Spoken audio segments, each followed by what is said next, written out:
आज़ाद कश्मीर के आम इंतखाबात के दूसरे मरहले के लिए मंडी, बहाउद्दीन, मलकवाल, फालिया और दीगर इलाकों में कायम पोलिंग स्टेशन पर वोटर्स पुरअमन माहौल में अपना हक़ राय दही इस्तेमाल कर रहे हैं। वहाँ क्या इंतजाम किए गए हैं, जान लेते हैं डॉन न्यूज़ के रिपोर्टर ज़हीर सियाल से।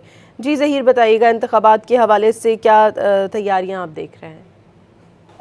जी बिल्कुल, आज़ाद जम्मू कश्मीर का दूसरे मरहले का बाकायदा इलेक्शन का आगाज़ हो चुका हुआ है। मैदान सज चुके हैं। मंडी, बहाउद्दीन, वज़ीराबाद और गुजरात में इलेक्शन की पोलिंग का अमल जारी है। इस वक्त मेरे साथ आरओ मंडी बहाउद्दीन मौजूद है। इनसे जानने की कोशिश करते हैं कि मंडी बहाउद्दीन ज़िला के अंदर सर बताइएगा कि इस वक्त कितने वोटर हैं और कितनी पोलिंग स्टेशन का इलेक्शन जारी है सर? बिस्मिल्लाहिर्रहमानिर्रहीम।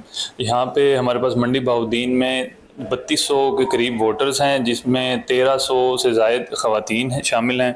और यहाँ पर बेसिकली 2 कॉन्स्टिट्यूंसीज़ पे इलेक्शन कम्पीट होने जा रहा है। LA 38 जम्मू 5 और आपका जो LA 42 जम्मू वैली 3, ठीक है। इनमें हमारे पास 17 कुल पोलिंग स्टेशंस हैं जो पूरे शहर पर मुहित हैं। बेसिकली वोटर्स की कंफर्ट के लिए, उनकी आसानी के लिए हमने पोलिंग स्टेशंस का नंबर जो है वो बढ़ाया है। और इसके अलावा हमारे पास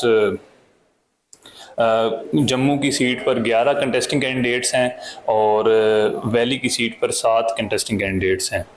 जी बिल्कुल, जैसे कि आपने आरओ इलेक्शन कमीशन मंडी बहाउद्दीन की बात सुनी तो उनका यही कहना था कि मंडी बहाउद्दीन के अंदर 11 से जो उम्मीदवार हैं वो इलेक्शन में हिस्सा ले रहे हैं और सिक्योरिटी के भी इंतहाई सख्त इंतजाम किए गए हैं। ज़िला भर में तकरीबन 1500 के करीब जो पुलिस एहलकार हैं मुख्तलिफ पोलिंग स्टेशन पर सिक्योरिटी के ड्यूटी सर अंजाम देंगे। जी।